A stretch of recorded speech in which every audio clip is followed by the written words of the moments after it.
We'll give people a few minutes to hopefully get logged in. And Kathleen, you probably do want to email staff. You can just do a email everyone on the staff invite, because except for me and Jamie, who both had the password, I don't know if you've gotten that to the rest of the staff yet, because I don't see anybody else on. Okay, Besides and DTD. actually, I want to make sure this is the right meeting. I got about 20 texts going here.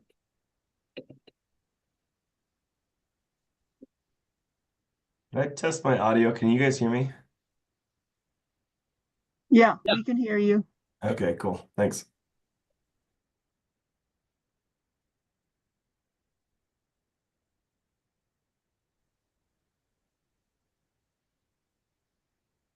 Okay, so it looks like I did just email the STAC CDOT staff. I'm hoping they have, and they're able to get onto the meeting here with the 3934 meeting ID.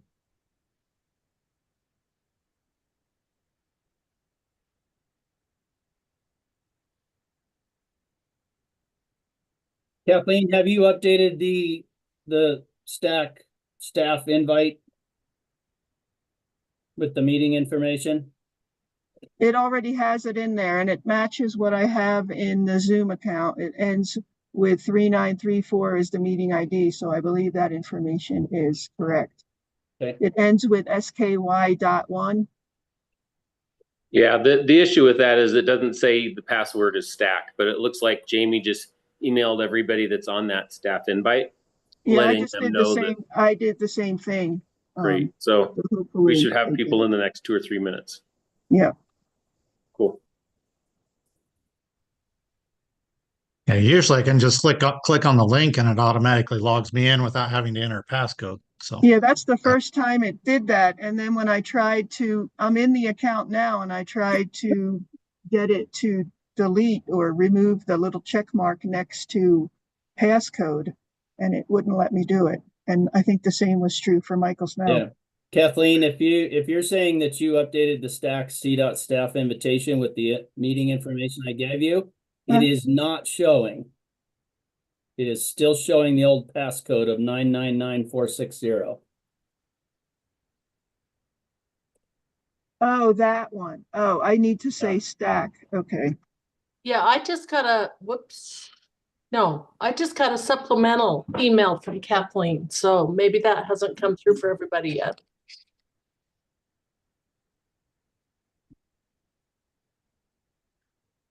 I think they're coming in now. I see a couple of our RTDs and Jeff and Emily's on. So I think we're just about there. We'll give it a few more minutes for people to catch up. yeah. And it sounds like YouTube is working. Yeah. Thanks for confirming that.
Looks like we have 37 participants. Hopefully everyone got the password to get in. Apologies. Yeah. Don't know Well, why I that's think we'll, not turned on. I think Zoom is getting updates, and sometimes even I've had trouble getting into Aaron's account in the past.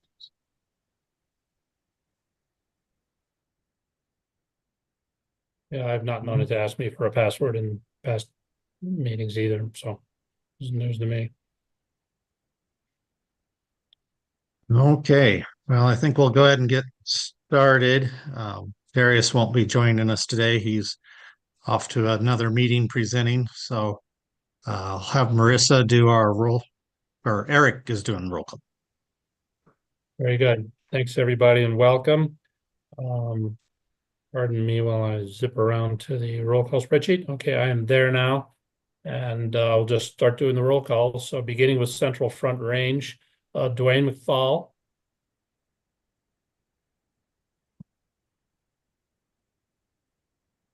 Okay, the alternate is Leo Evans.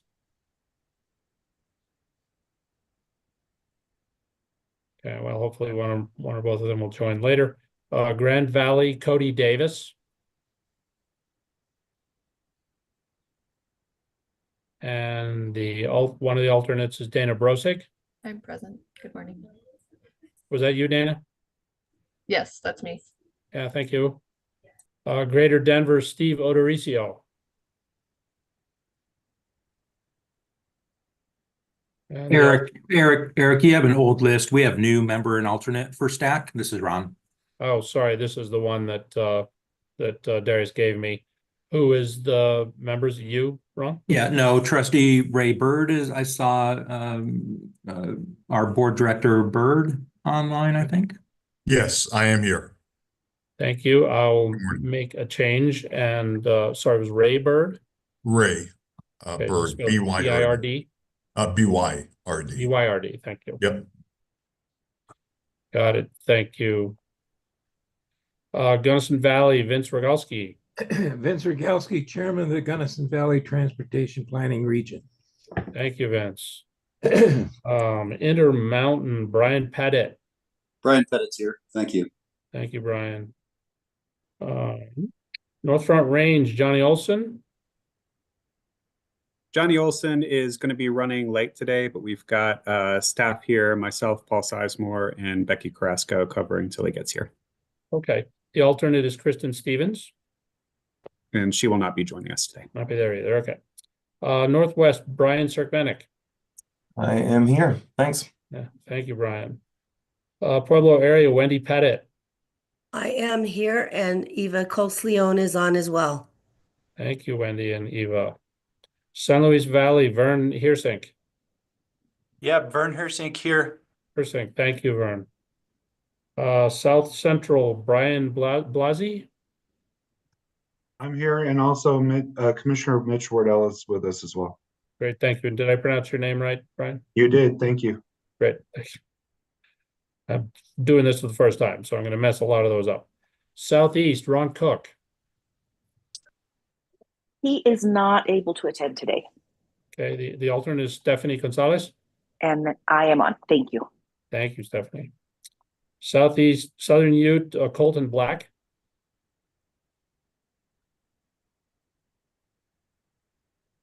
I don't have an alternate for Southern Ute. Southwest, Heather Alvarez.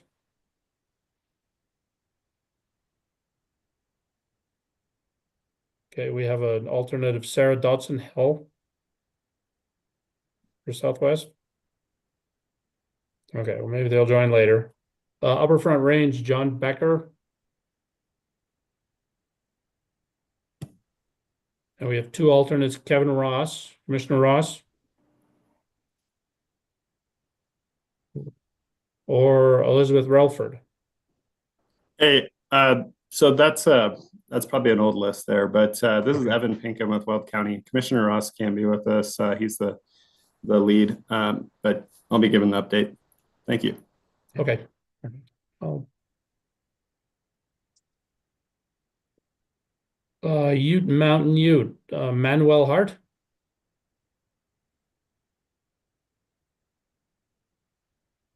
Or Bernadette Cuthair. Or Brendan Adams as alternate. Right, Pikes Peak. I know Holly Williams must be here because I talked to her this morning. Yes, apparently I'm one of the few commissioners who made it back from the National Association of Counties. Oh my. Thank you, Holly. I And know I many also others did. I just don't know where they are. got it. And I also know Gary Beatty is here. Commissioner Beatty. Yep. 1, 2, Yep. 3. 6. We do have a quorum, so I believe we can proceed with business. Yes. Okay, thank you everybody for getting on and muddling through our login today. We'll start off. Are there any public comments? We didn't have anybody register, but wanted to make sure there weren't any. Seeing none. Approval of the February 2025 meeting minutes. Would entertain a motion to approve the minutes as presented. So moved, Holly Williams. Second, Vern Hersink. Okay, been moved and seconded. Are there any additions or corrections to the minutes?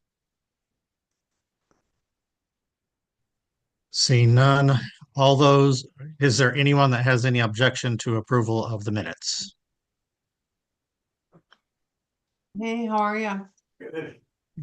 Okay, seeing none, minutes will stand approved as presented.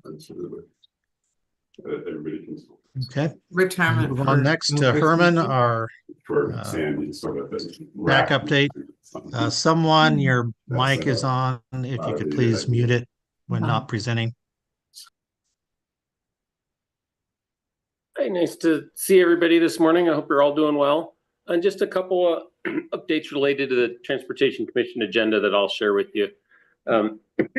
It's an important TC meeting because this is when we're required to adopt our budget. It will certainly change after we have a long bill, but we're doing that both for the Transportation Commission, for the Bridge and Tunnel Enterprise, and for the Fuels Impact Enterprise. So that's an important highlight of the agenda coming up. But we also have a couple things of interest. The Senate Bill 184 requirement that CDOT and CTIO and RTD and Front Range Passenger Rail District put together a report by March 1st, which was on Saturday, regarding the potential for a joint service operation for rail from Denver to Boulder and then onto Fort Collins.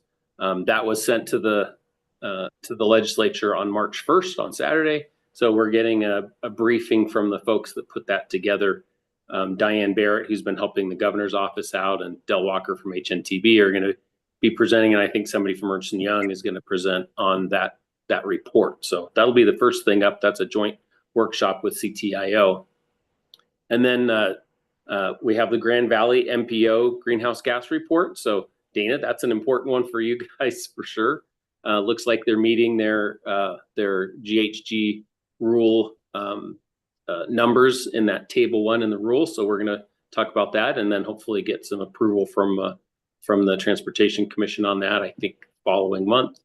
And then we're going to continue talking about the Bridge and Tunnel Enterprise bonds that we've issued a couple now, and we have more to go to fill some of the gap over the next few years with expected expenditure curves. So we're going to need a bond to be able to make sure we hit those curves and we have the money when the money needs to be spent.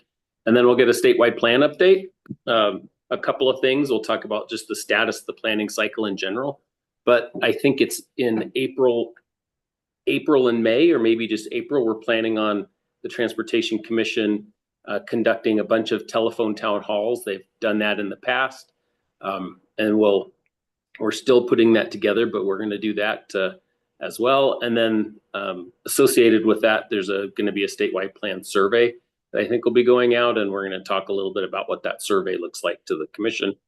And then we have the Safe Routes to School program awards. The team that puts that together are prepared to make the grant awards, and then the commission approves those. But we're going to workshop it because we have some commissioners that probably don't know what the Safe Routes to School program is. So we're going to let them know what it is and then ask them to approve those grants. So I think those are the highlights of the agenda for TC. I'm happy to answer any questions though if y'all have any.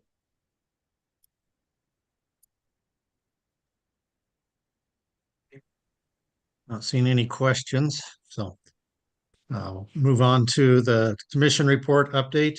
There was the commission minutes in the packet, so that covers most of it. Just the highlights I saw from it were the Floyd Hill funding gap discussion and how to meet the extra funding they need to complete the Floyd Hill project. Those numbers are all in the project, and they're using a multiple list of funding sources to try to get that project to completion. The other one was bridge repair supplement for Region 5 and the budget supplement and how they're moving forward on that. And we'll be hearing about the budget workshop and those things, so I won't touch on that because Jeff will do a much better job on that.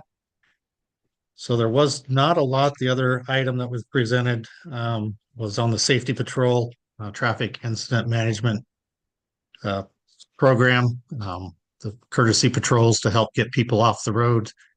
And CTIO is looking to help fund that to try to keep traffic congestion down when there's accidents or people stopped on the road, to get them out of the way as quickly as possible. Otherwise, it was a fairly short meeting. We did it by Zoom online because of the weather. So any questions you can ask me, but the minutes pretty well cover it. So thank you. Up next, TPR representatives, Central Front Range. Anybody join from there?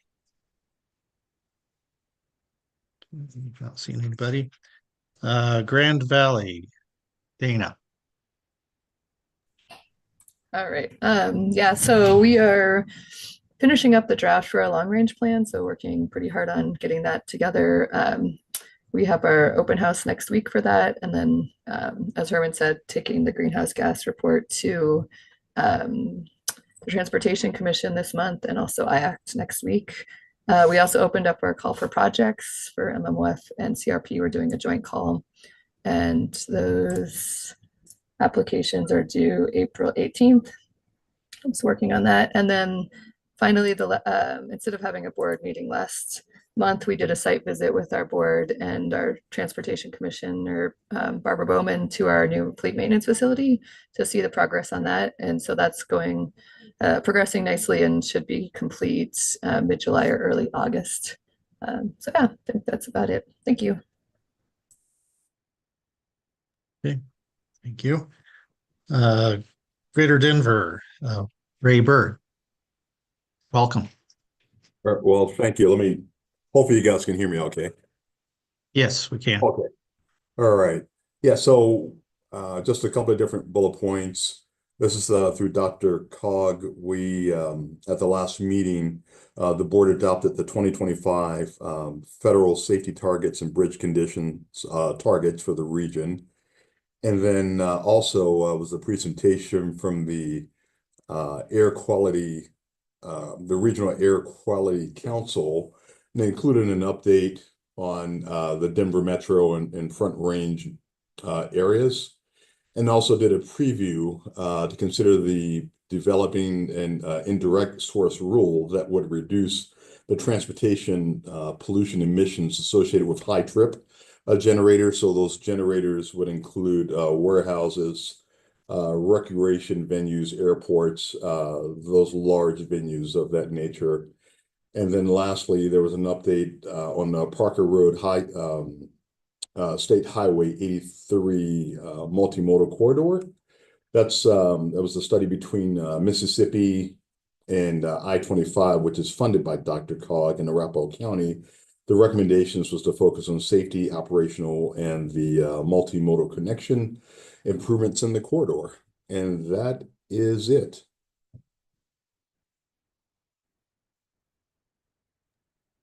Okay, thank you. Up next, Gunnison Valley, Vince. Okay, so far we've had our MMOF meeting and awarded 4 projects. And we're trying to deal with how much money we have, and because the projects are over the amount we have, but we're waiting for Safe Routes to Schools to announce their selection, because that has an impact on how much money each of the people need. So MMOF is on its way. Planning meeting number 3. We had our planning meeting number 3 and worked out some language in terms of the number of projects that's there, and approved the projects for both regions 3 and 5. We're working on trying to put together the 10-year plan and the long-range plan, and we have another meeting scheduled for May 8th for the planning meeting number 4. It's still snowing here once in a while, although we need more because all the warm weather has melted a lot of the snow that we have. And so we're looking for more snow to help with the water for the summer. So other than that, there we are. Now, Michelle Haynes, do you have anything you want to add to that? Sir, thank you. Okay, thank you, Vince. Up next, Intermountain, Brian. Thank you, Gary. No report for Intermountain since the last STAC meeting.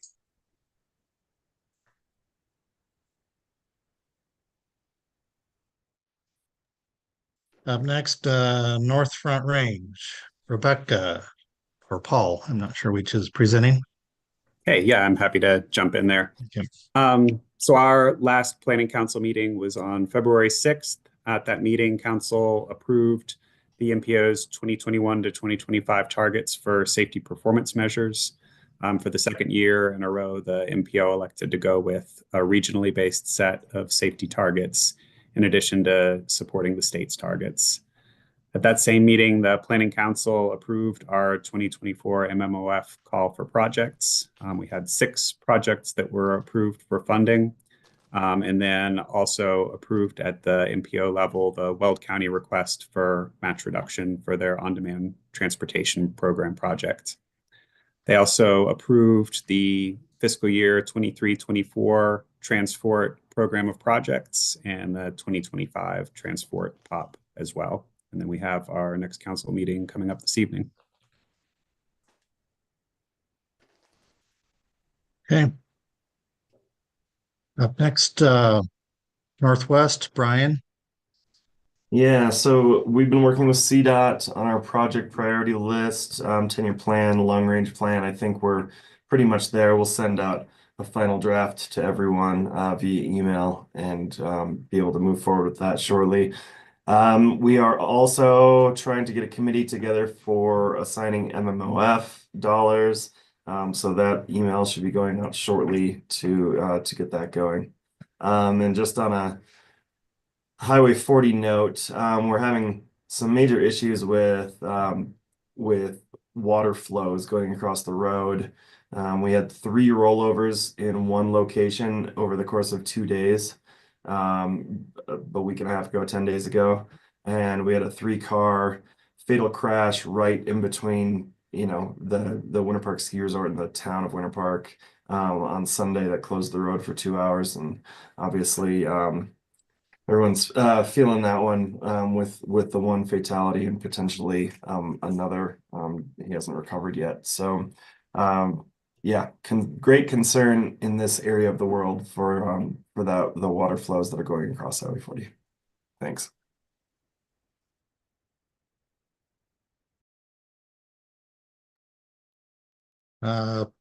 Pikes Peak, Holly.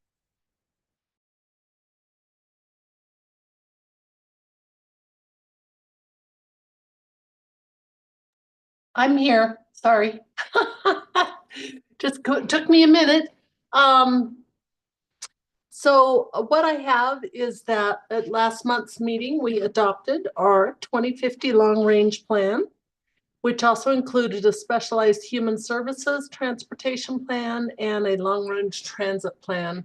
And we appreciate working with the Transportation Committee on the greenhouse gas projections for that, so that we could do that plan. Last night on the way home from the airport, I got to drive through the bridge, which is going to be our western entrance to the Peterson Air Force Base. It's going very, very well. Traffic is smooth, at least at 10 o'clock at night, it looks smooth. Things seem to be going well on that, and we're getting close to Garden of the Gods and Fillmore on I-25, making sure that that has a continuous on-off ramp. So we've got a lot of good things going on down here. We also drove recently down to Pueblo and saw the work down by Fountain. So a lot of good things are going on in our region, and we're very happy with what the work that CDOT is doing. Thank you. Great, thank you. Pueblo area, Wendy. I'm going to let Eva give you the update because you won't understand me. Thanks, Wendy.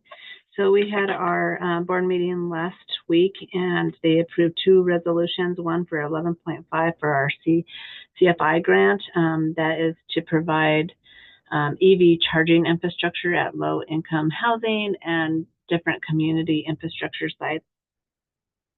They also approved the PM1 safety targets, and they actually, the first time in a long time, we actually are going with our own safety targets.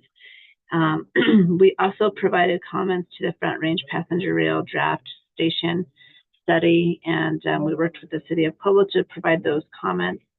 We also have our MMOF call for projects. Our draft is due March 25th. And the city also kicked off their safety action plan. And we heard 2 different presentations from CDOT about their US 50 shift project is a $4 million project adding passing lanes from Pueblo to the Kansas border. And that's it. Thank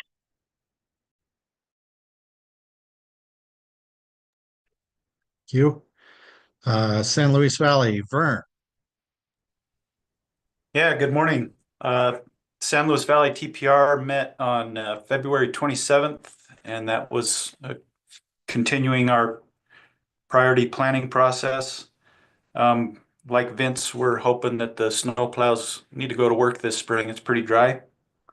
One of the bigger projects we're anticipating this next season is the wildlife mitigation project east of Fort Garland.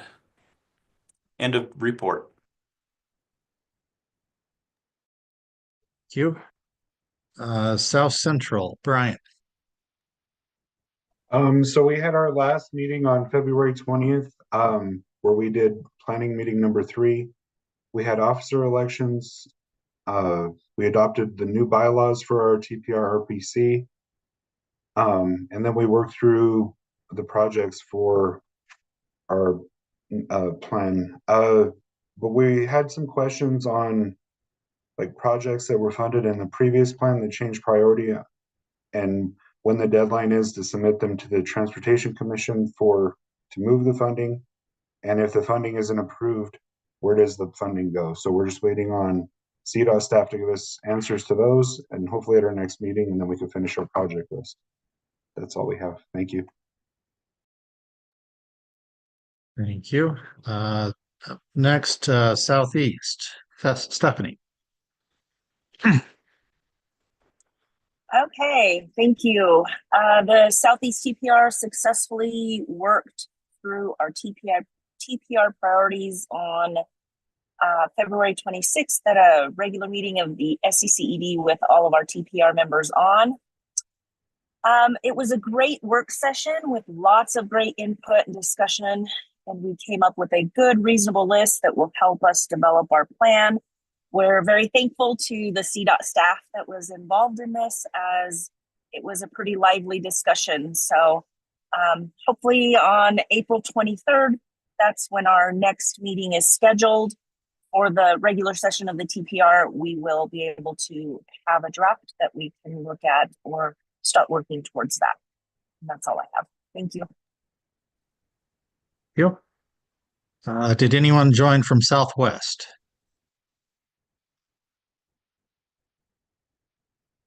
Seen anybody? Upper Front Range, Eva. Morning, everybody. Hey, so for Upper Front Range, we're going to be meeting today at 1 o'clock. So some of the items that we're going to be looking at today, we have our MMOF call for projects. We're going to be awarding the projects today on that for fiscal year 24 through 28. So we selected 4 projects, some great projects for us in the region that will be moving forward for funding. So good news there. We've also been working on our project list for the Upper Front Range. We're going to be discussing that at our meeting today and come to a final list on that, which will help us move forward with the regional transportation plan update that we're going to be doing. Had a lot of help from Region 4 on that list and appreciate their help with Josie and her team and all the engineers over there. Had really some good discussions that way with those projects. And then let's see, we're going to have a update from CDOT on the CDOT 2050 RTP and discussion that way on our plan. And we're going to have a discussion about STAC representation as well. Our vice chair for the group is also the vice chair for North Front Range. So we're going to be looking at who we would like to have as the alternate for this group. So yeah, that's all for me. Thank you, Evan. Okay. Did we have anybody join from Southern Ute or Ute Mountain? Don't see any. Okay, for Eastern, we had to reschedule our meeting, so we're actually meeting next week to go through our project lists and also our multimodal option fund grant selection to decide on those. So we're meeting up on that next week. Otherwise, there hasn't been a whole lot other than the strong winds, but luckily we had some moisture in our area to keep the dirt from blowing too much during that windstorm. So don't have anything else. Anything else from the TPR reps? Seeing none, we'll move on to our Federal Highways rep. John, are you on? Or somebody from Federal Highways?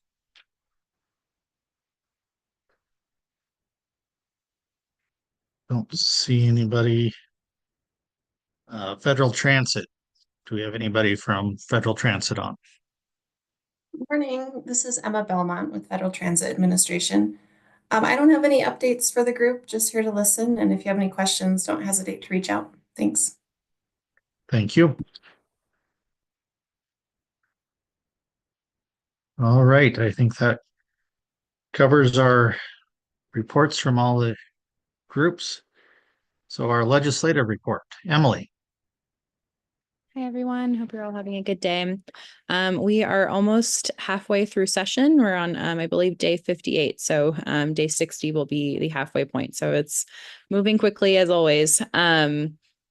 We did go back in front of the JBC on Monday. So budget continues to kind of be our top priority as it is for all agencies in this tight environment. On Monday, we went back and answered some questions from our figure setting and spoke to the committee and primarily advocated for our reduced budget proposal or our reduced cuts from our first proposal. So just as a reminder, we've now proposed 2 different budget reductions, one in November and then a lower cut on January 31st. So our top priority right now has been advocating for the JBC to accept those lower cuts. They are at the point right now still where kind of everything is on the table and they're uncovering every stone. They asked for a list of all of our cash fund balances, which we provided. We answered a line of questioning, in particular about CTIO and then also MMOF. We spoke to our request for roll forward authority on MMOF and answered some questions on that. But JBC are still, they're weighing their options on everything and determining what decisions, which decision items they will approve, both on our on all of our decision items. So hoping we'll hear a little bit more next week and have some movement on, you know, where we stand.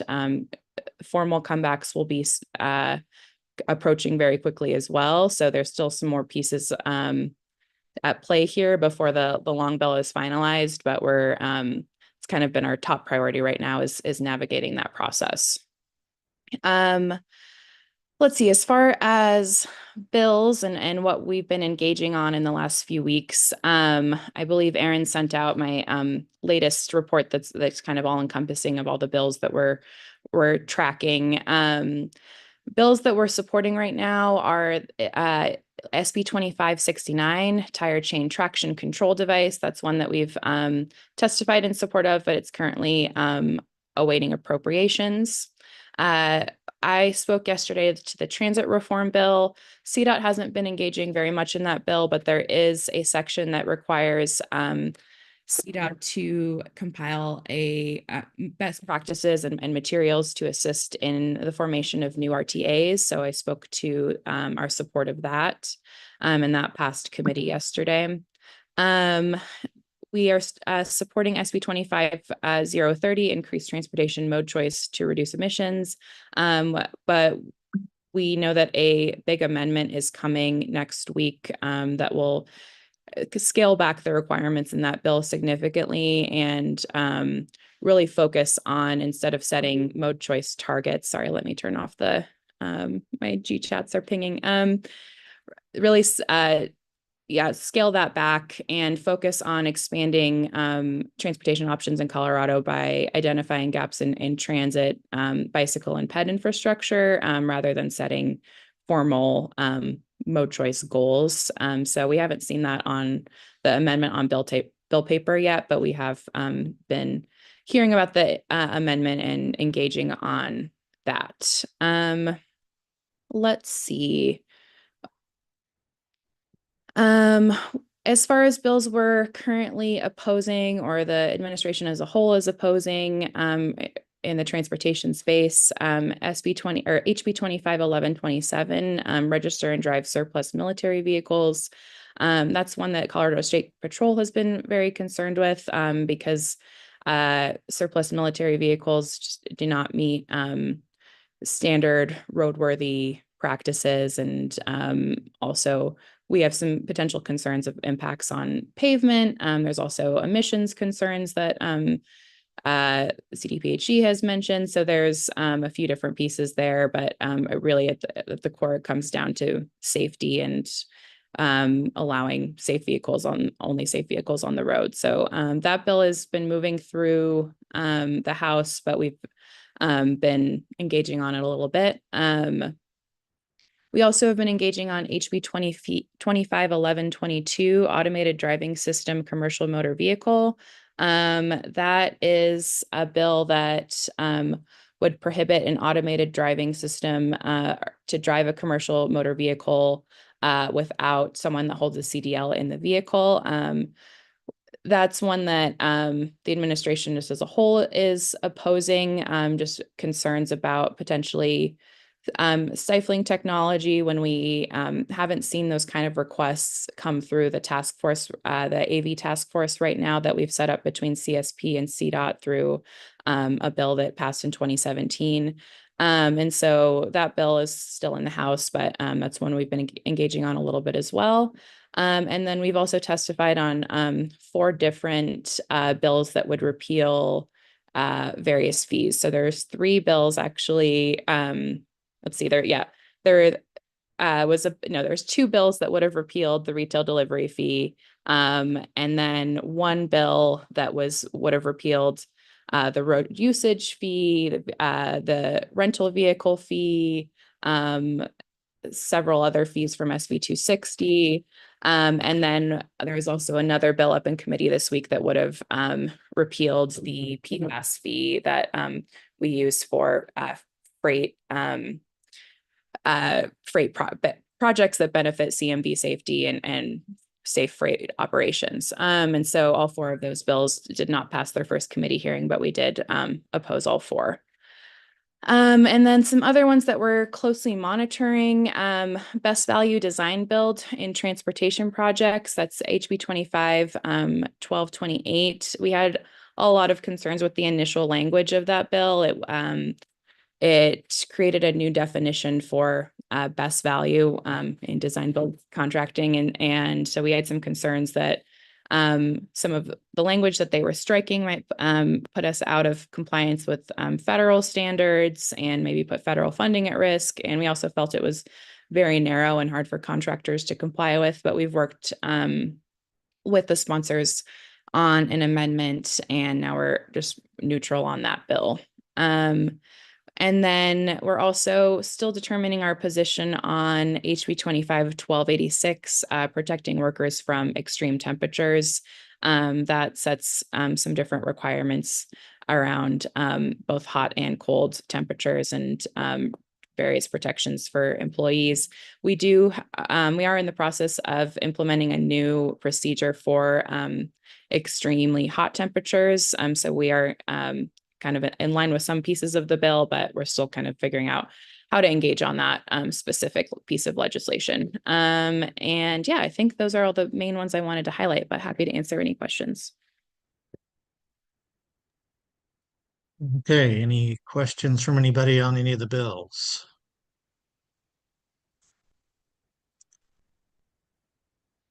Okay, not seeing any. Thank you, Emily. Thanks, everyone. We're well ahead of schedule, so I think we'll just continue to move on. Chair, I think Jamie has her federal report. Oh, that's right. Sorry, Jamie. You guys don't want to miss me. No. Good morning, everybody. Want to wish everyone a National Dentist Day and National Oreo Day. So I'm not sure who put those together, but very busy month at the federal level. In Congress this week, the president spoke to Congress on Tuesday night. There were various opinions on how it went, but it was not a traditional State of the Union. It was considered a joint statement to Congress. State of the Union's typically, his next State of the Union will be in January. So right now at the transportation level, at least, there's a lot of focus on the FAA and a lot of plane collisions and really tragic accidents that we're seeing. So the DOT has been spending a lot of time looking at those and discussing how to increase air traffic controller numbers. As we've all been hearing, there are a lot of workforce cuts happening at the federal government right now. So everyone's kind of waiting to see how that will affect US DOT. And then the biggest thing that we have coming ahead of us at a congressional federal government level is next Friday, March 14th, there is a possible government shutdown. In December, if you remember, they passed a budget continuing resolution to have a budget that goes through March 14th. Currently, what we're hearing is that there most likely will be another continuing resolution that will take us through the end of the fiscal year, which is September 30th, 2025.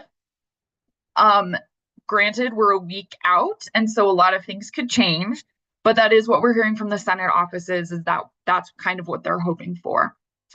Another thing that some of you may have heard is that grant agreements, US DOT has put a pause on approving grant agreements and some environmental documents while they review them to make sure that they fit in with the presidential executive orders and the priorities of the administration. So we're still waiting on that. We had originally been told 30 days, but we're obviously past that. So hopefully going to see some movement on that soon. And I am absolutely sure no one on this call has forgotten, but today is also Alamo Day. Let me know if you have any questions.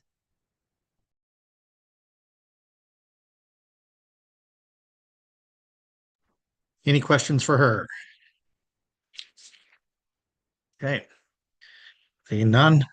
Now we'll move on to Jeff, go over our budget. And we will be asking for a recommendation to the commission on this after we're done. Yes, and actually, I'm going to tag team with our Deputy CFO, Bethany Nicholas, and I think Bethany will kick off the budget presentation, and then I'll hop in partway through. Bethany, are you here and ready to go? Yeah, I am. Let's see. We'll get our slides going here, but all right, if you want to move to the next slide.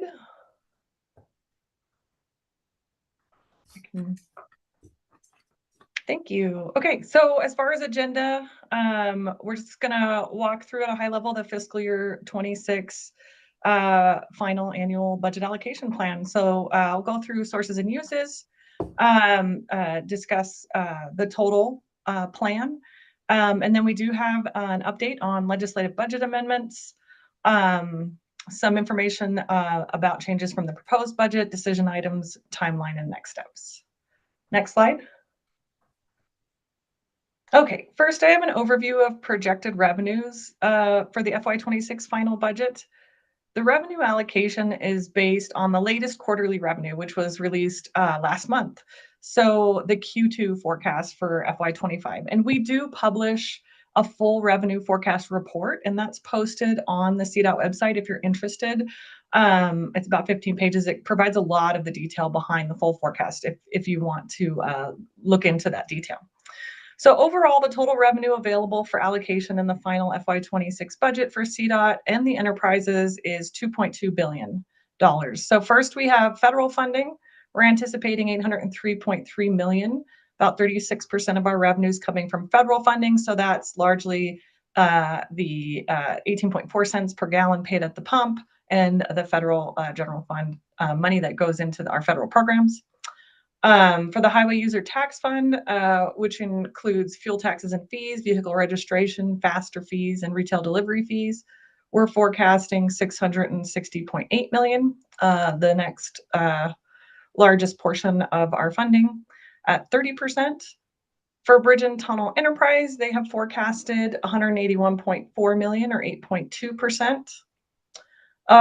For other state funds, we're forecasting $277.5 million or 12.6%. Now, this category includes aviation fuel taxes, appropriated special programs, the Clean Transit Enterprise, Non-Attainment Enterprise, and Clean Fuels Enterprise, along with some miscellaneous revenue. So it's just kind of all of our other state funds in one category.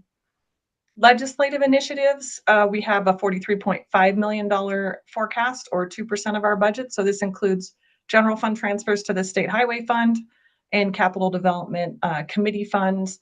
And we do have some slides later on. Jeff will talk a little bit more about the detail behind that. And then finally for CTIO, $238.2 million is the forecast they provided. So we have included that in our funding at 10.8%. Okay, next slide. So on the other side of the equation, well, we'll take that revenue and we're allocating it to programs throughout CDOT for FY26. So first we have multimodal services making up about 9% of the budget at $193.2 million. This includes the Office of Innovative Mobility, National Electric Vehicle Infrastructure Program, the transit portion of the 10-year plan, Rail Commission, and Bustang. Next, the administration and agency operations category, $202.1 million or 9%. So this includes the appropriated administration budget along with agency operations and project initiatives. We have a category called other programs, debt service and contingency funding, kind of a little bit of a catch-all. It's around 9% or about $200 million. And it includes state safety education, planning and research, the State Infrastructure Bank program, debt service payments that we are required to make, and the new revenues going into contingency and program reserve funds.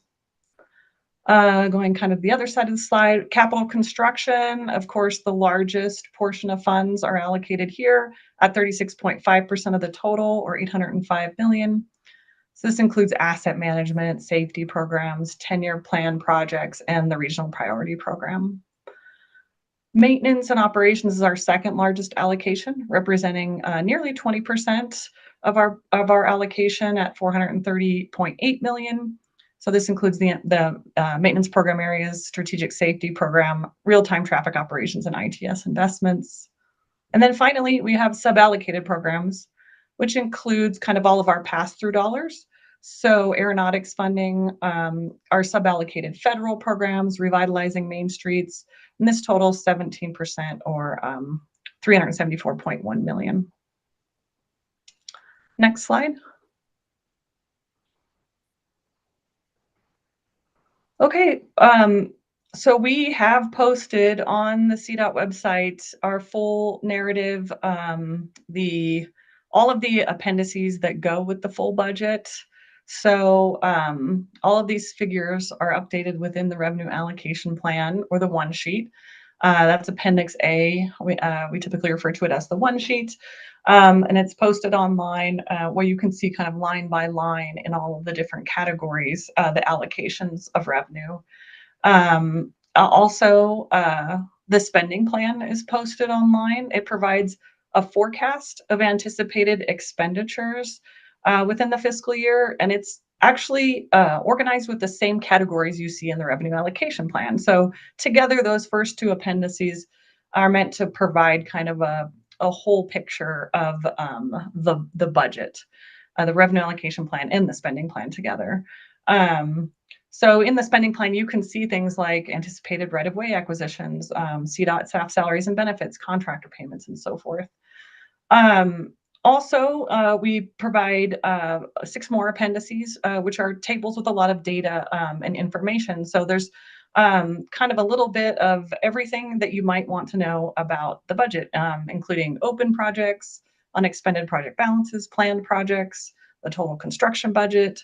If you're interested in the indirects and construction engineering budgets, the personnel report, and thank you, DTD. They have provided us their copy of the update on the 10-year plan. So we've included that as well in the budget submission. So it is all online and ready to go. So next month, when we return to the Transportation Commission, we will request a resolution to approve the budget, which would allow us to submit the final budget. Next slide. And I think on the next slide, this is where I hand it over to Jeff to talk a little bit about some of the detail behind our legislative budget and the amendments that we're kind of working through right now. Thanks, Bethany. Yeah, it's often a challenge putting the budget together while the legislative session is still underway, and that is even more the case this year. So, we have statutory deadlines we have to meet in terms of when we adopt the budget and submit the budget, and that means we often have to move forward with the budget on best available information before the legislature has made final decisions. So I'm going to kind of give you a little bit of an update on where we're at, but the one thing I can tell you probably with some certainty is that as soon as we adopt this budget in March, we will probably, I shouldn't say as soon as, we will adopt this budget in March, hopefully with the commission's approval. But I think it is highly likely that we'll be coming back sometime around the start of the fiscal year to amend the budget to reflect where things actually end by the end of the legislative session. So I think we've done our best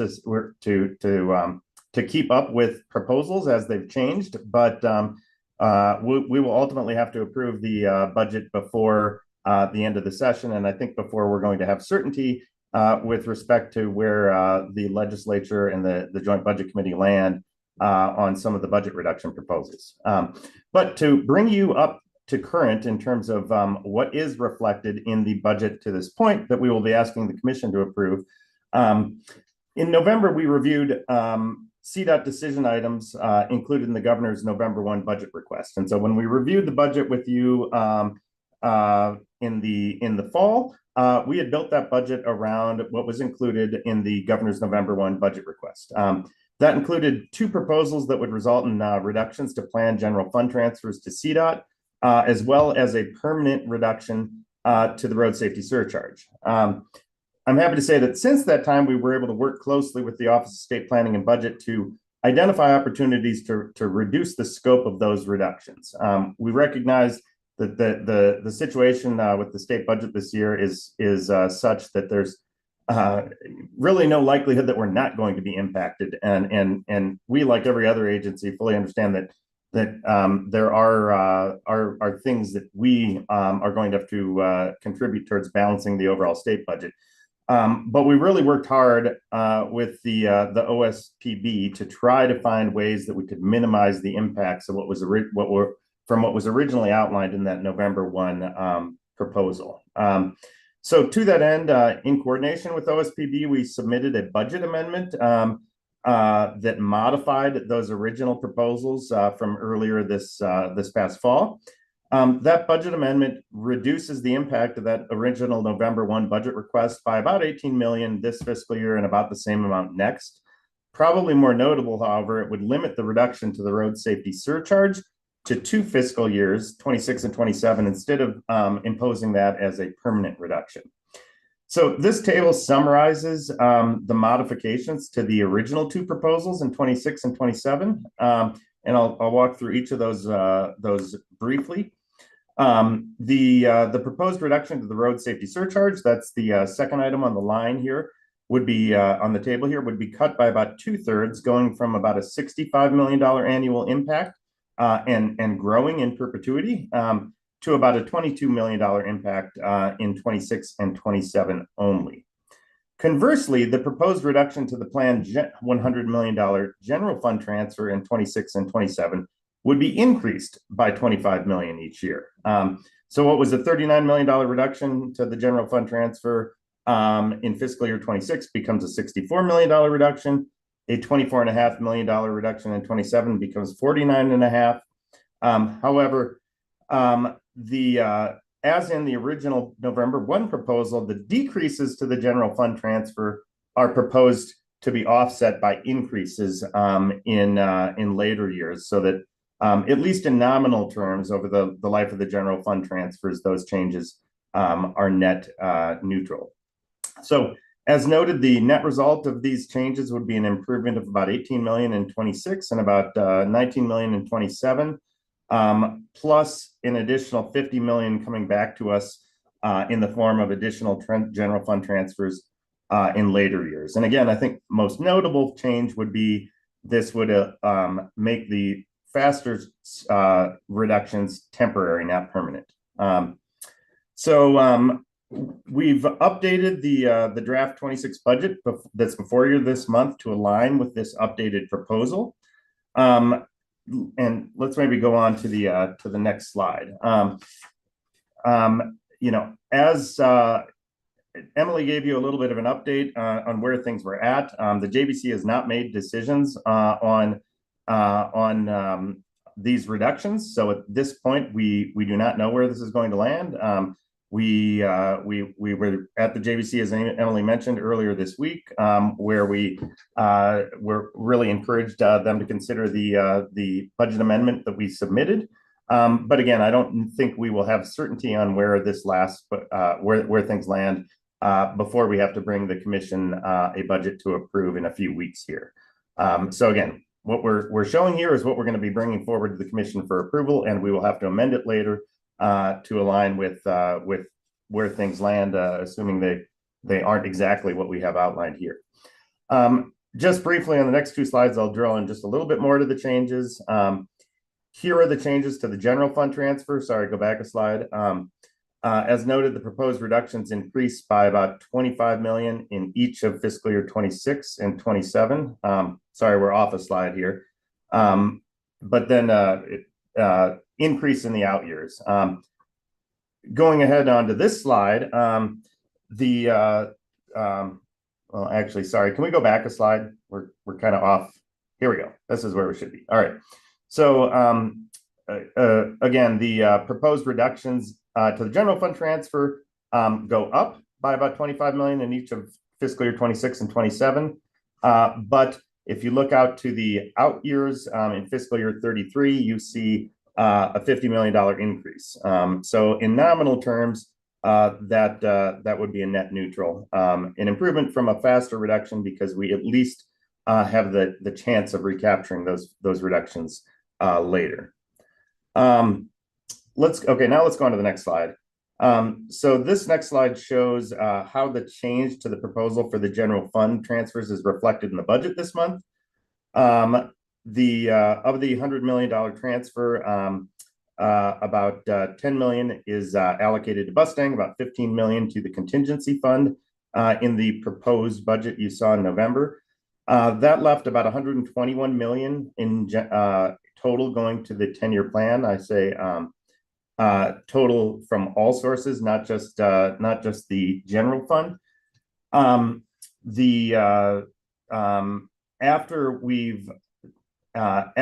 updating for this revised proposal, those allocations to the 10-year plan need to come down by about 25 million, the amount of that increased general fund reduction. So we'll see in this iteration of the budget, we'll see the 10-year plan allocations go down by about 25 million to about 95 million in total.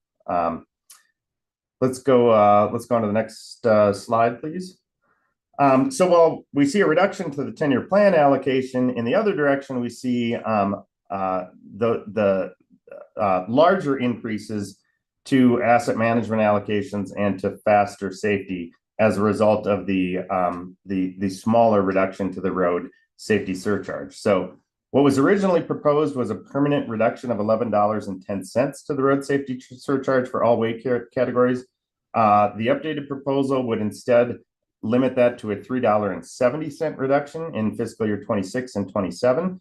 That would allow us to restore much of the reductions to the faster safety and asset management programs that we had to make in the draft budget. So faster allocations to the asset management program, if you look towards the bottom of that table, they were originally about 54 million. In the fall, we had to reduce them to about 28 million. This updated proposal would allow us to increase that funding back up to about 45 million. Faster safety program started at about 81 million. We had to reduce it based on the initial proposal to about 42 million. This would now bring it back up to about 67 million. So again, still decrease, but a notable improvement from where we were at earlier in the cycle. And again, of course, at this point, this is just a proposal.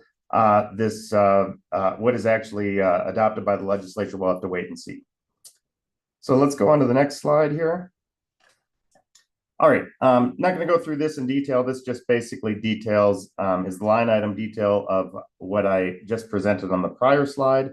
So this is showing where the increases to faster safety and asset management tied to that smaller road safety surcharge reduction, where those increases happen at a line item level.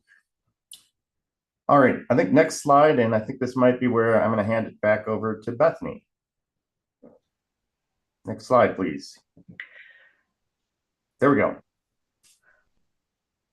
Okay, actually, it looks like, is this a last slide from your section, Jeff, or? Oh, you're right. So thank you, Bethany. So again, this slide basically just shows at a high level what were all the changes between the budget you saw in November and the budget before you today that will be going to the commission this month. So you'll see that asset management and faster safety, we saw allocations to those programs both increase as a result of that updated proposal that reduces the amount of the road safety surcharge impact.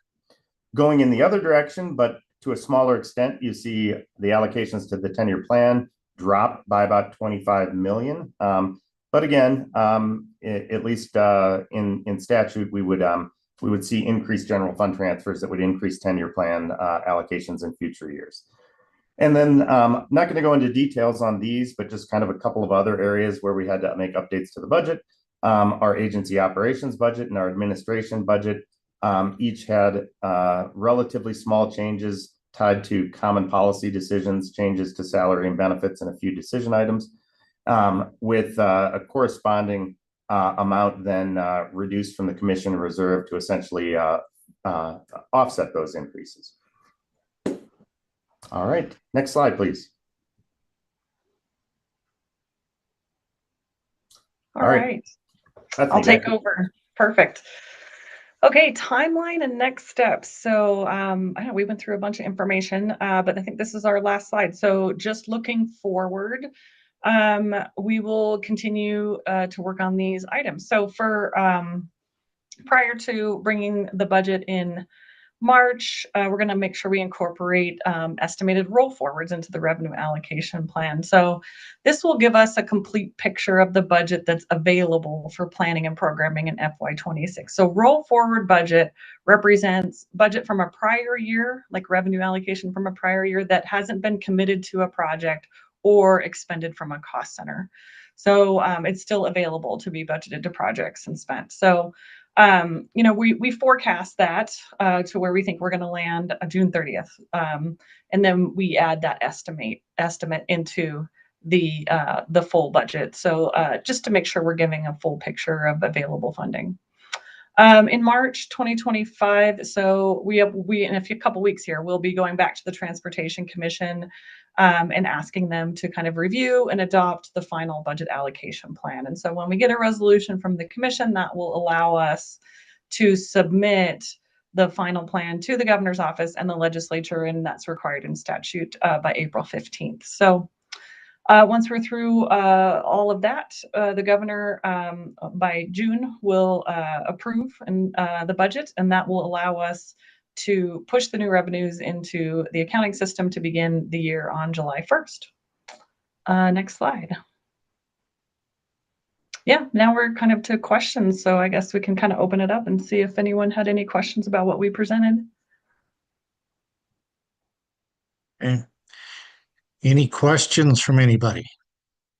A lot of information.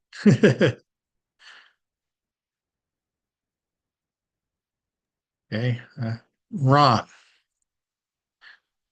Thank you, Chair Beatty. Thanks, Jeff and Bethany. Really appreciate that. Could you go back to slide 11? I'm just trying to understand that information. So I appreciate that things seem to be going in a little bit better direction than maybe they were back in with the January proposal. And Jeff, you talked about the final budget.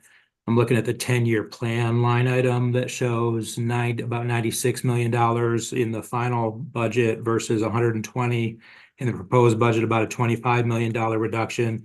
But that's actually about a $100 million reduction from this current year. Can you talk a little bit more about that? Yeah, sure. So, you know, obviously the amount of funds that are actually allocated to the 10-year plan, vary year over year.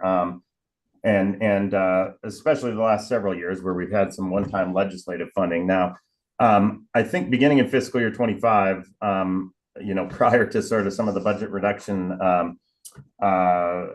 actions, we started to, I'd say maybe stabilize where we have sort of a set number of federal programs that are providing ongoing funding to the 10-year plan. And then we have the majority of the $100 million general fund transfer going to the 10-year plan. So I think you could look at that fiscal year 25 amount as sort of the first year of what we were hoping would be sort of ongoing funding levels for a period of time.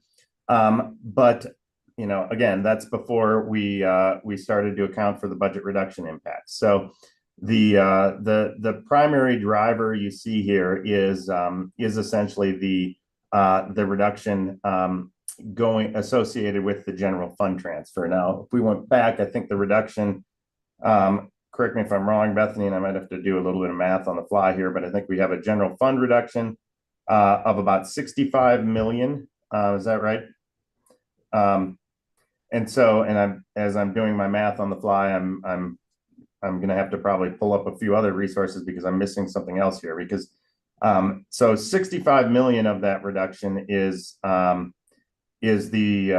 result of the general fund reduction. But we've got Bethany, help me out. What am I missing? There's something else that changed between 25 and 26 that I'm missing here.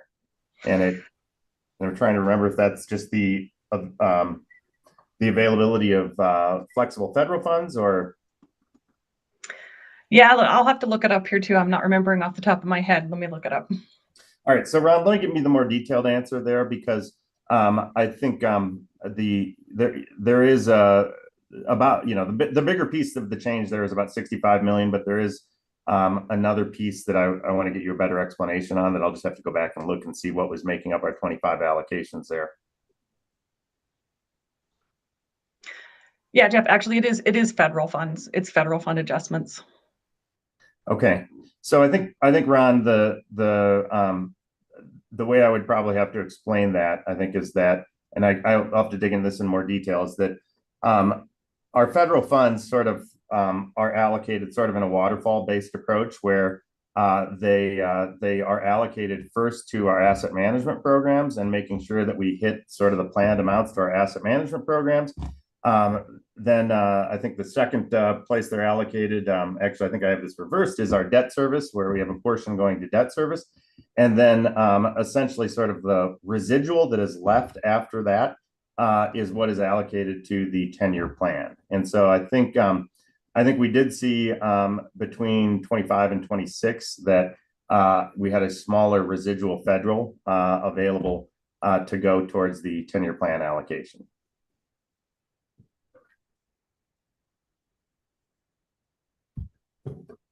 Okay. Holly. Yeah, so this is probably the dumb question of the day. Have we always included the CTIO in as a revenue projection in the main budget? Because I thought that was kind of a dedicated revenue source. I guess we would have always included it, right? So we have always developed, we have separate budgets for each of the enterprise, but in the overall CDOT budget, we do kind of roll up a summary version of each of the enterprises. So you wouldn't see any CTIO revenue allocated out in the CDOT portion of the budget, but you would see a summary budget for the CTIO. Okay, thank you.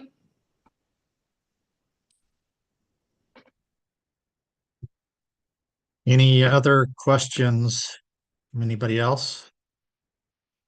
I have one, Jeff, on the off the top that goes to State Patrol and those, where do we find those numbers on how much is being taken off before CDOT gets it?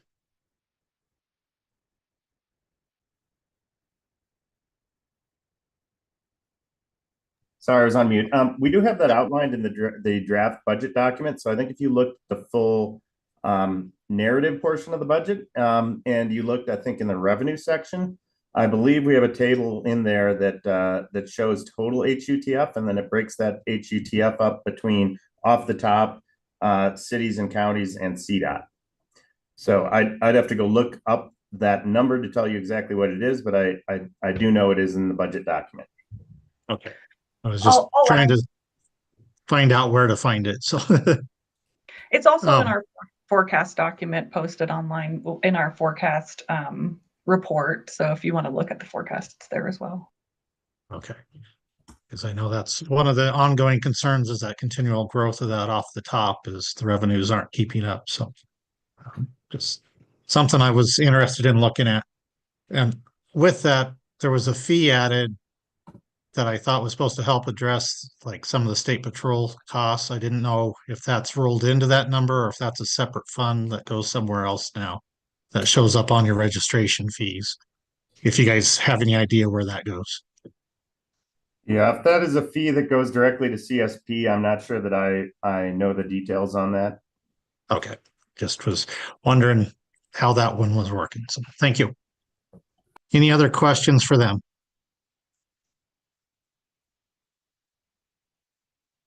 Not seeing any. Okay. I think we'll just keep moving ahead and get done early. Greenhouse gas modeling data overview. And Eric, I believe you're doing that one. Yeah. Excuse me, Gary. Yeah.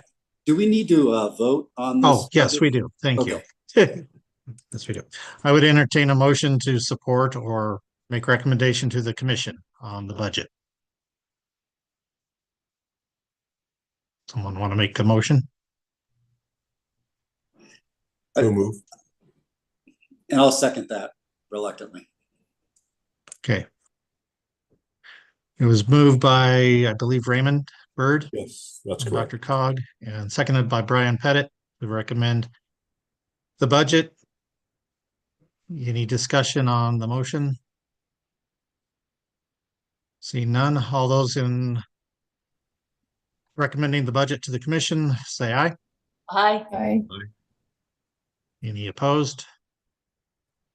Okay, motion carries. I'll carry that forward to commission in a couple of weeks. Okay, thank you for catching that. Okay, up next, greenhouse gas modeling.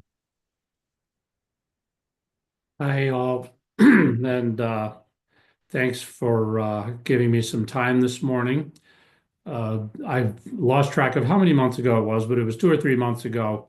One of our DTD colleagues, Chris LaPlante, who runs the climate, I'm not sure the proper name of his section, but runs the climate program in DTD, gave a presentation to you all about the greenhouse gas planning rule that was adopted in, I think it was 2021 or early 2022 by the commission that governs basically how we evaluate the greenhouse gas reductions that we're trying to produce through our changes in our transportation plans, both at the MPOs and at CDOT, and then evaluates, among other things, how it is that we check to see if the changes in those plans are actually reducing greenhouse gas emissions. And he mentioned in that meeting that the way we test whether our new plan is producing less greenhouse gas emissions than our older plans were doing is by using the statewide and the MPO travel models.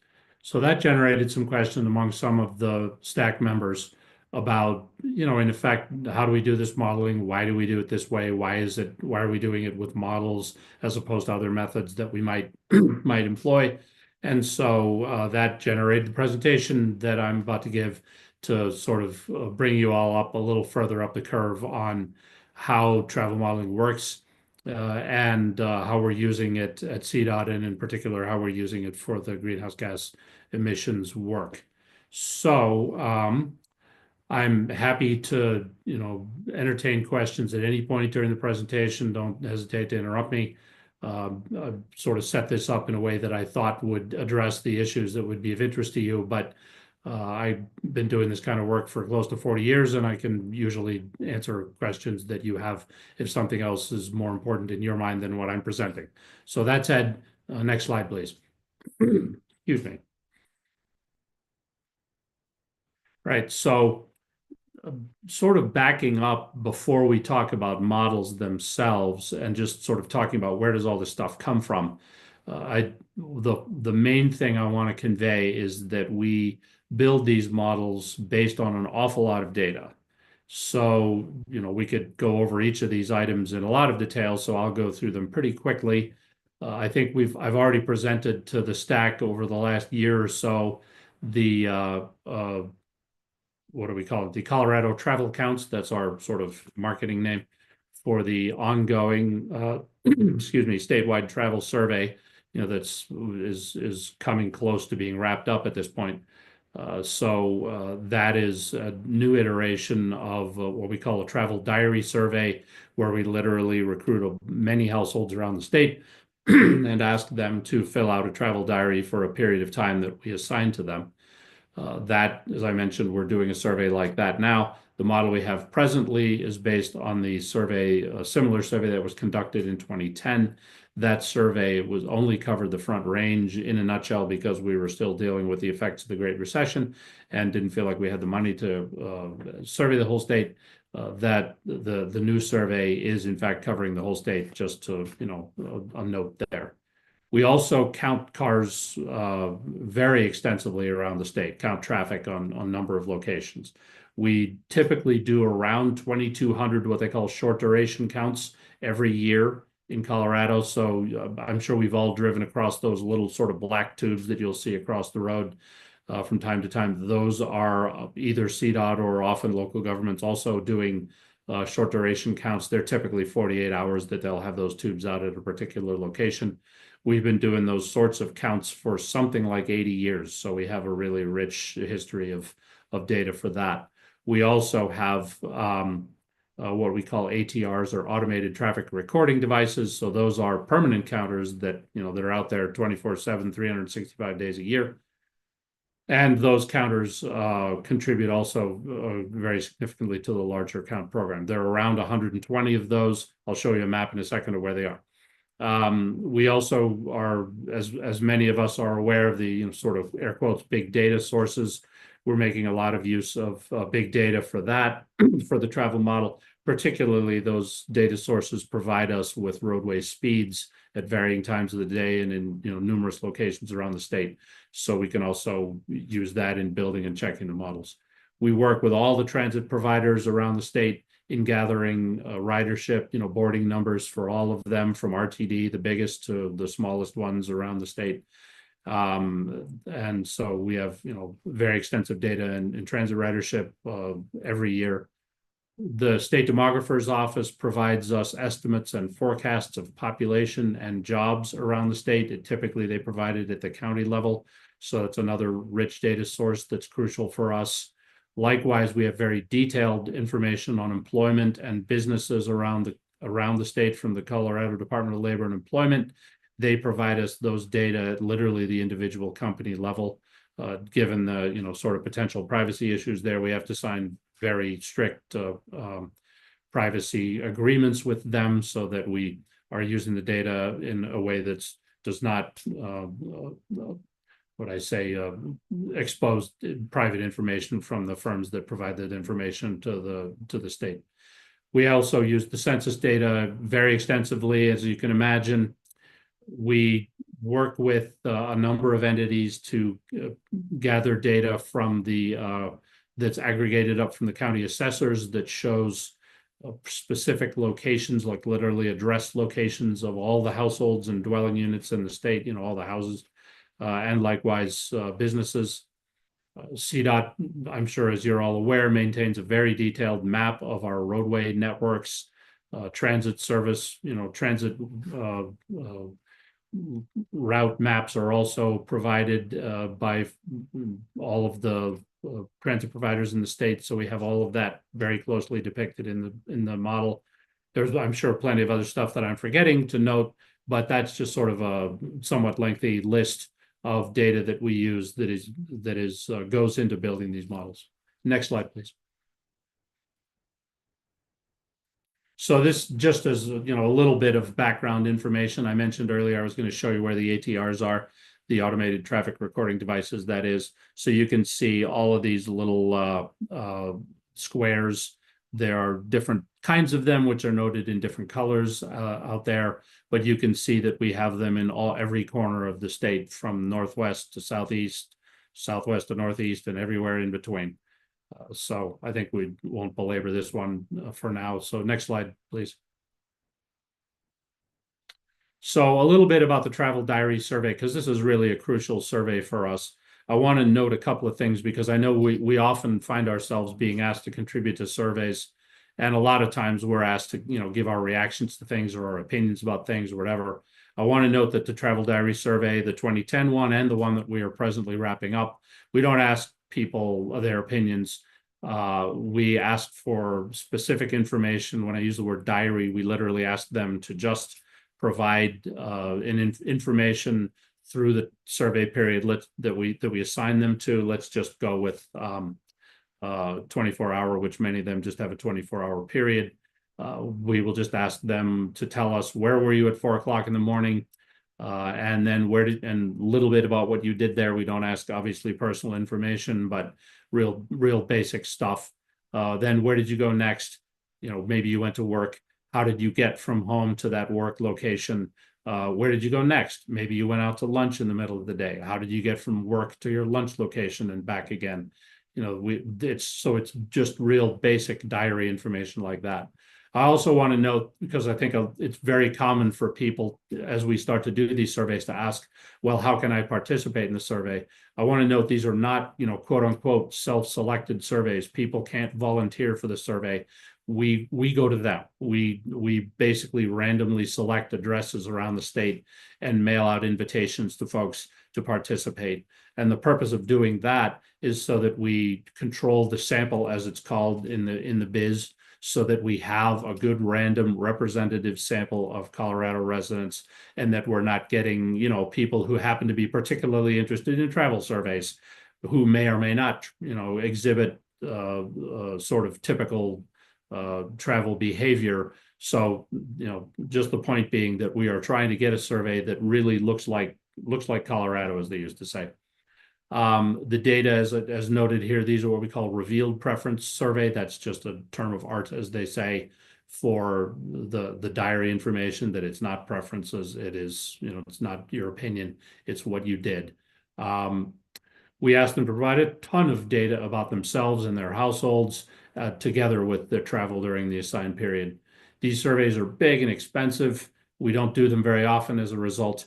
You know, I noted the previous one was in 2010. We actually started planning for the current one in 2019, and then we got a little bit blown up by that global pandemic that everybody is trying to forget. And so it slowed us down a bit. And so that's the result, is that we're still working on it now. We are going to be, by the time we're done, we're probably going to have around 21,000 households surveyed. We had been planning to survey 20,000, so things have gone quite well in that regard. We're actually exceeding our targets, and that's, you know, somewhere in the neighborhood of 50,000 Coloradans. And we will be making sure that it's representative, as I've mentioned several times already, geographically. That is, we're going to have responses from all across the state, and demographically, that is, you know, low income, high income, you know, people who, you know, households with older residents, households with younger residents, Hispanic households, Anglo households, you know, the sort of the full gamut of residents of Colorado. Next slide, please. I always show this slide partly because, I don't know, I just like it because I'm an engineer and we like these kind of flow chart slides. So, you know, a key thing that I want to note when you'll hear people talk about the model, it really is a bunch of models that do a bunch of, you know, sort of a piece at a time, evaluate the decisions and the steps that people make as they're going through developing their daily travel behaviors. So the way to look at this is that, you know, I mentioned before, obviously, that we're doing a travel diary survey. What the travel model does is essentially build a diary for every person in the state. So we start with this survey of 20,000 households or so, and the model essentially expands that so that you end up with a diary for every household and every person. Then, you know, as it says here in the text, it's basically kind of a step-by-step process. So, like up at the top left corner, we have a model that says, if this person is a worker, do they have a regular workplace? You know, like me, I go to CDOT headquarters almost every day of the week. If you're a plumber, let's say, you don't typically have a regular workplace. Your workplace is wherever the job is. So it's that kind of thing that goes on in that model. Numerous other models that we could talk about here for hours if we had the time and the interest to do that. And I'm always happy to, you know, go into any length of detail that people want. But, you know, there's a mode choice model in here down in the green box in the middle, where, you know, having various other steps in this model, deciding what trips people are going to take. Then there's a model that says, okay, what mode are they going to take? Are they going to drive their car alone? Are they going to share a ride? Are they going to bike or walk? What have you? So, you know, sort of final bullet on this slide, and I think I'll probably belabor this point a little bit, but part of the point of using models as opposed to just counting and just using the data that I talked about at length a few minutes ago is that we are often asked to look into the future. You know, we're asked to say, well, what do we think the travel, you know, demand is going to look like in 2050? What's congestion going to look like? we're asked to do scenarios. Obviously, when you're doing planning, you want to try, you want to look at different approaches to how we should spend the money. Should we put more money into, I don't know, Front Range Rail? Should we be, I'm just noting projects we're obviously already working on. Should we be widening the I-70 on Floyd Hill? What effects would either of those projects have on greenhouse gas, on congestion, on the boarding funds that come in, that sort of thing. Next slide, please. Excuse me. So the way I tend to look at models, and this works for me, I hope it'll work for you, is I tend to just think of them as like looking down on the state using Google Earth or similar tools. We're going to see all the households, all the houses. She'll start with the houses. At the literally individual address level, we'll see individual houses. If we were to sort of like magically lift up the roof of each house, there'd be some people in there. There's a household that lives in that house. Likewise with all the commercial buildings. Likewise, there's a map essentially of this, Google Earth view that we're having here that shows all the roads, that shows all of the rail lines, that shows the buses and cars moving on all of the roads and rail lines. Next slide, please. So just as kind of an example of what I just said there about all of the individual addresses and the households and the jobs and the firms and all of that, this is a map that's literally a depiction of what's in the model. This probably is, familiar to many of us. It's certainly familiar to Dana. This is the Grand Junction area, and you can see the Colorado River going across the screen, mostly from right to left, and the Gunnison River coming in from the south. And the little green objects, which are little triangles, if you can see them that well, those are the dwelling units. Those are houses.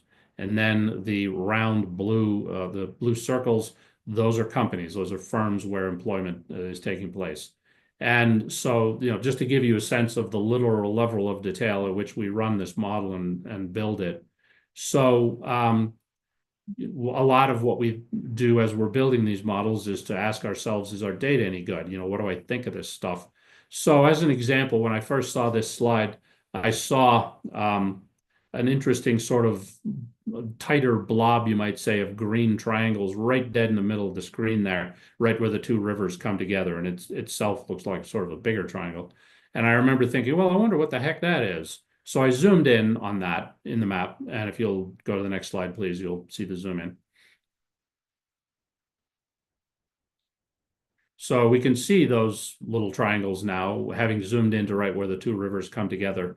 And I'm also still thinking, because I'm not familiar with that particular spot, though I've driven past it a number of times, what is that? So then we do the actual Google, look down from space and see what that is. So if you do the next slide, this is kind of the money shot here. And that's what you see. So that, to me, that was an explanation. I went, oh, I get it. It's a trailer park. And that's why we have a whole bunch of a whole bunch of dwelling units really close together like that, since trailer parks are often, pretty tight compared to some of the other parts of town where the little triangles were further apart. So I wanted to just kind of belabor these three slides to give you sort of a sense of one area of the data that we use, what it looks like, where we got it, and, at least in this case, a pretty good sense that those little green triangles were located where they're supposed to be. And, shout out to Mesa County, by the way, who actually produced this data. We just got it from them and stuck it into the model and used it for the purpose we've been discussing. So next slide, please. I think we're getting close at the end here. I was advised that I shouldn't put in really any math, perhaps. So I'm not going to really belabor the math here, but just to note that there's a lot of math that goes into this stuff. It is a practice of long-standing development of these kinds of models started back in the late 50s and early 60s in Chicago and Detroit, particularly interestingly enough, at least to me.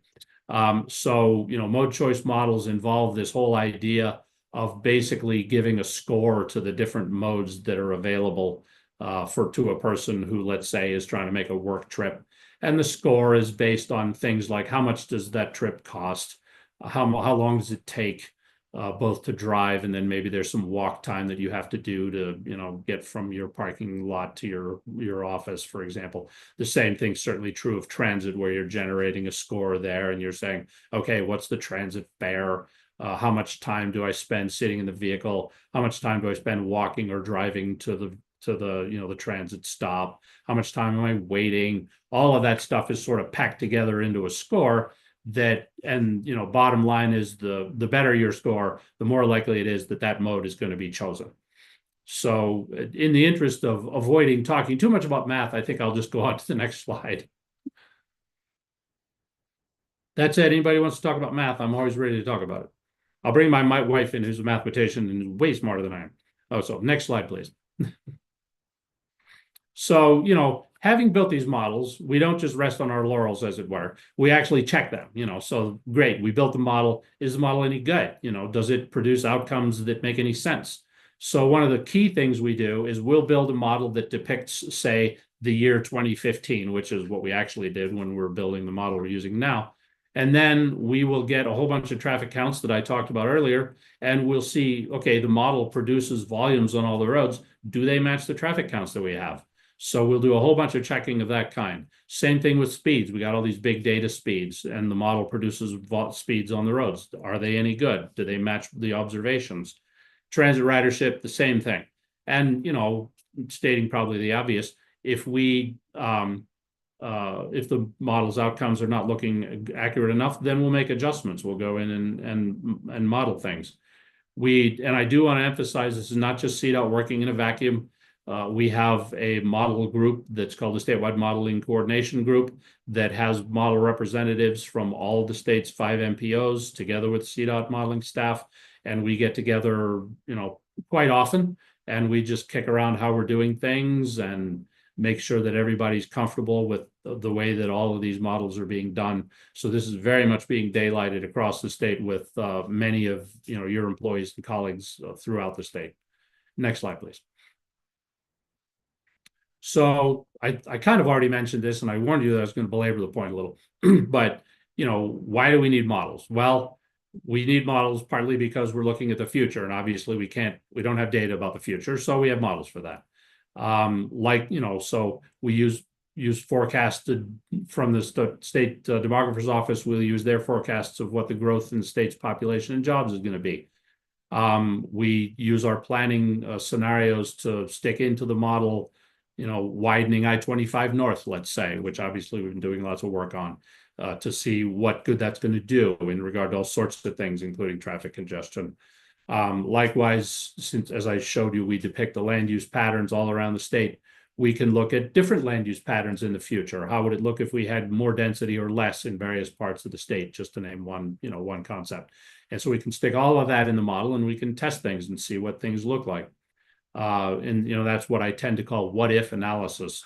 In case I don't have a slide that says the following thing, though, I do just want to make sure to emphasize, nobody is just taking the model as being gospel. You know, what I always try to bring myself and others to is that the model is neither complete nonsense, nor is it like some sort of all-knowing oracle. You guys are the elected officials, the higher officials around the state. This is a tool to help you make decisions. It's not a replacement for your decision-making capacity. So, you know, I just want to be clear about that. We do not assume the model is perfect, and we do not assume that you just have to do whatever it tells you. So, you know, I just want to really belabor that point. Next slide, please.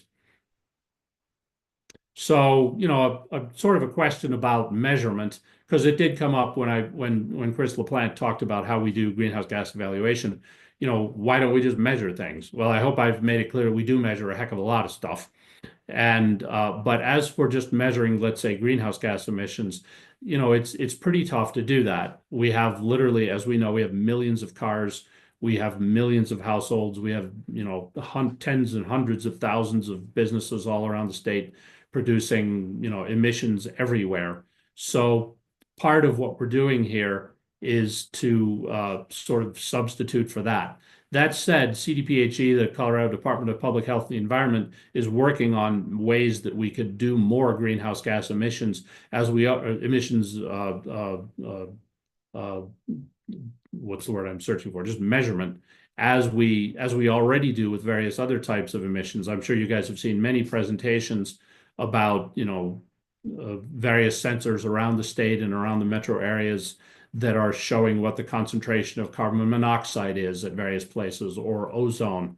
That whole process of showing that the transportation plans are helping us to meet what they call conformity, air quality conformity. So that's these, sort of EPA, what they call criteria pollutants: ozone, carbon monoxide, particulate matter, etc.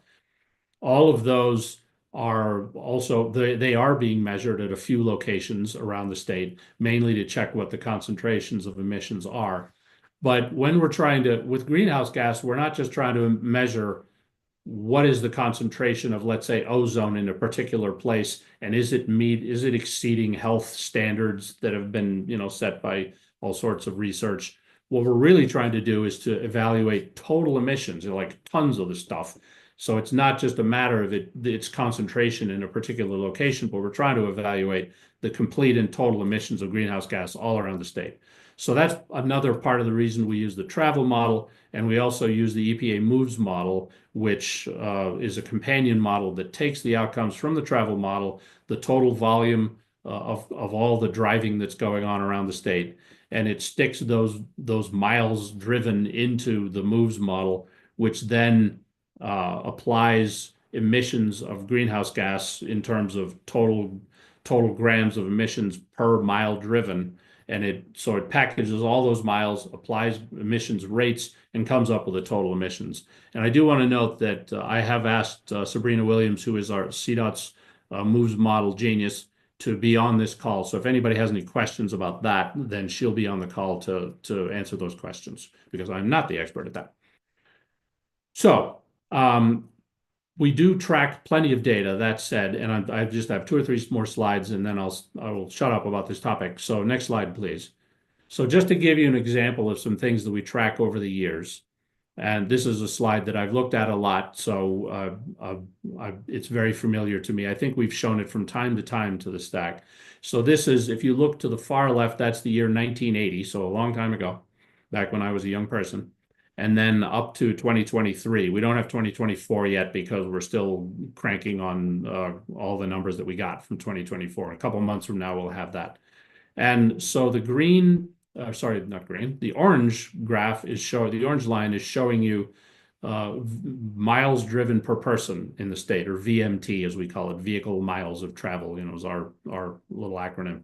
And you can see that in 1980, going through about the year 2005, the miles that each person was driving on average was going up and up and up. And there are a bunch of reasons for that we could discuss. But starting in around 2005, there was quite a big, there was a drop that happened. It started to drop before the Great Recession, which we all may recall started in 2008, really. And then once the Great Recession hit, it dropped some more through about the year 2013. Then as we came out of the Great Recession, people started to drive a little bit more, there were more employment, that sort of thing. And it went up and then sort of steadied out there in the 2014 to 2018 period. There was that big spike drop in COVID period in 2020, of course, that we can all see.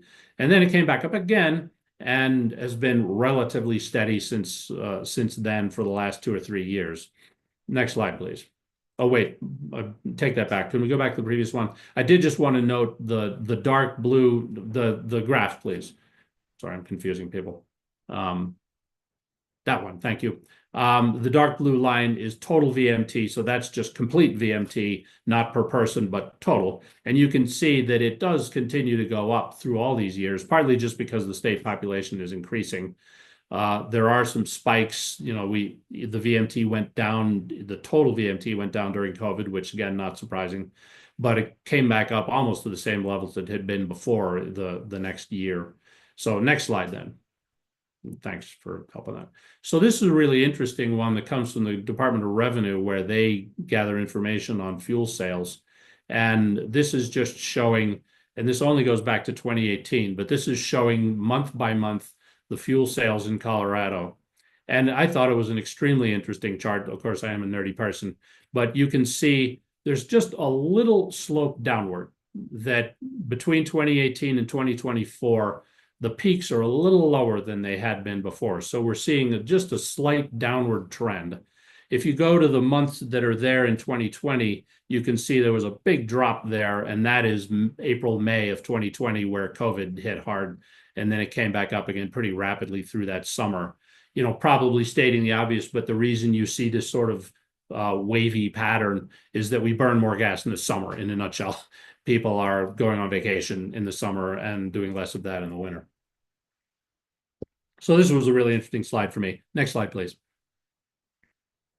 And then I decided what I was going to do, then taking that one, which is the previous slide was just total fuel sales, was going to divide it by the people in the state in each of those years. So now I've added up the months and given you just total sales per year divided by the population in that year.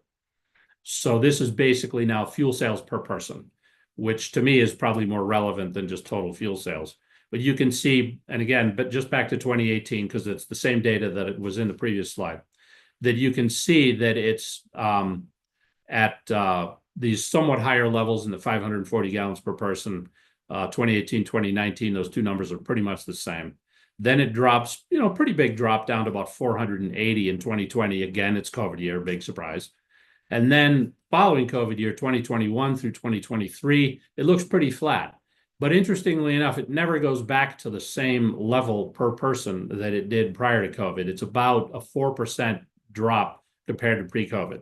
So we are a little bit lower. It's not dramatic, but we're a little bit lower post-COVID than we were pre-COVID. I do want to note, if somebody's thinking, I don't buy 540 gallons of gas per year. Wow, that number looks weird. That this includes all the sales. So it includes like sales for commercial vehicles, you know, so this includes all sorts of, you know, trucks that are driving around that bought gas or diesel in Colorado. So that's part of why the number is what it is. If you're thinking, geez, I only buy, you know, whatever the number is, 300 gallons a year or something like that. So it includes all the sales. It does not include aviation fuel, just by the way, because that's a pretty tricky one to say, okay, where is that fuel burned, right? Some of it's burned in Colorado, but how do I even say, you know, I mean, it's like, okay, if I could figure out when the plane leaves the state, you know, then I could maybe try to estimate it now being burned in Kansas if it's flying to, you know, somewhere else. So anyway, it doesn't have aviation fuel because that was too confusing for me and for everybody else, I suspect. Next slide, please. And, you know, sort of some background on, you know, what's in some things that are influencing fuel sales. Anyway, this is just to show you what's going on in percent of light duty vehicles that are EV being sold in the state. So this is not the fleet. This is sales in that year. So in 2019, it was, what is that number? Probably around 4% of all light duty vehicles were EVs. And by the way, that's either battery electric or plug-in hybrid electric. If it's just a regular hybrid that's not a plug-in, then it's not included in this list. So, and you can see those numbers going up pretty dramatically over the last, what is that, 5 years, to the point where in 2024, we had about a quarter of all light duty vehicle sales in Colorado were either battery electric or plug-in hybrid electric. And these data come from the Colorado Automobile Dealers Association, by the way. What vehicles are considered light duty vehicles? Are pickups considered light duty, the small pickups, or where do they fall? They are. Thanks, Chair Beatty. It is a little tricky because these dividing lines are a little bit arbitrary, but yeah, it's basically automobiles, SUVs, and sort of ordinary pickups that people would drive, you know, so it's up to like probably F-250 or something like that. I think if you get to 350, I'd have to double check the claim I'm about to make, but I suspect a 350 would be an example of a heavier duty vehicle. And I could verify that for you if you would like to be clear on that. But it's roughly that as the dividing line. Kind of what I was guessing, but I just had questions on where that one fell. So thank you. Yep. Key point, this doesn't include like big panel trucks and things like that. No. Sabrina is texting me and saying that thank you, Sabrina, that an F-350 is considered a commercial vehicle. So I think that's not included in this case. So she knows all these things, like everything. So Phil Von Hake is telling me that light duty vehicles are 8,500 pounds or less in gross vehicle weight. So anyway, lots of techie details like that we'd be happy to go further into with people who know more about it than I do. I believe the next slide is my last one, but let's go to it and see. Yep, it is. So that's been a long harangue by me. I will shut up and see if anybody has any questions for me or for Sabrina.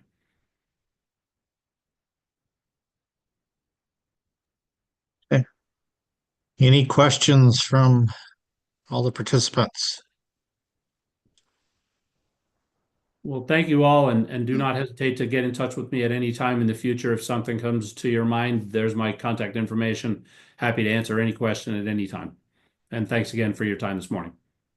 I do have one question. I Oh, know sure. for my county, I was talking to somebody that was talking about our inflow and outflow of workforce in and out of Lincoln County. And we actually have about 40% of our population generally say they move outside the county for work, and we have about the same that move into the county for work. But we're very dense or thinly populated and spread out, and some like Lyman sits right on the county line, so we could get a lot of people right in the area moving in and out for work and things. How do you adjust for or how do you use that data where it's based per county? I was just kind of curious on how you kind of compensate for thinly populated areas, and when you see large numbers like that, when it's really actually not that many people necessarily. Right. So we do long or shorter answers to this, Chair. A short one, just a brief. Short. I was planning on a short one. I was just going to tell you. If you want a longer one at some other date, I'd be happy to give it to you. But the short answer is that I mentioned, like looking at that slide of the Grand Junction area, there'll be I could do a similar slide for Lincoln County, and we could show all of the firms and where they are and all the dwelling units and where they are. And then there's a piece of this model, that sort of box and arrows diagram that I showed before that shows the multi-piece of the model. One of those is what they call a location choice model. So it says for a variety of trip purposes, but since you mentioned employment, let's stick with that. One of the trip purposes, the location choice model will say, for each person who's an employed person, where are they going to work? Where are they going to choose that their work location would be? And so the model will then build these trips that go from their household, where that is, to where their employment location is. And so the total number of employees in Lincoln County, all going well, will match up very closely with the number of people who then take those jobs at any place where they're located in Lincoln County. So that's sort of the short answer. Okay. I just found that always interesting when we see those numbers. It's like, wow, we have that many, but then you really start kind of analyzing it, just thinking about where people live and how types of jobs that they're moving to and things. It's like, and then you go to look at trying to do transit. It's like, well, how do you do that when they're going anywhere in the Front Range possibly, or just to neighboring counties?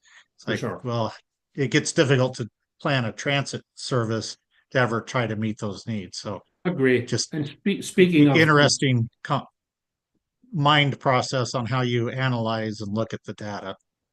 So one of the tests that data sets that we have, Chair Beatty, about that is the U.S. Census has what they call journey to work data. So they ask if any of us who filled out the census, they are obviously already know where your household is because they came to you to have you fill out the census. And one of the things they'll ask people who are workers is, where is your workplace? And they do that at the county level. So they just basically ask where's they provide it to us, I should say. They ask you the actual address. They only provide it to us at the county level. So we get county workflows from the census, and we will check the model against those county workflows to see if the movement of employees across county boundaries is making sense compared to what the census says. Yep. Are there any other questions for Eric? All right. Again, thanks for your time, everyone. Thank you. All righty. We don't have anything else on the agenda. So our next meeting Does somebody have the next meeting date? I don't have that readily available, but it will be a Zoom meeting. We will meet in person in May, I believe. Pull up the date. April Or April, yeah. April 3rd. April 3rd is our next meeting. And I believe it will be online. And then our May meeting will be held in person, just for people to plan. So. All righty, I think that concludes our meeting unless there's anything else from CDOT staff or members. Okay.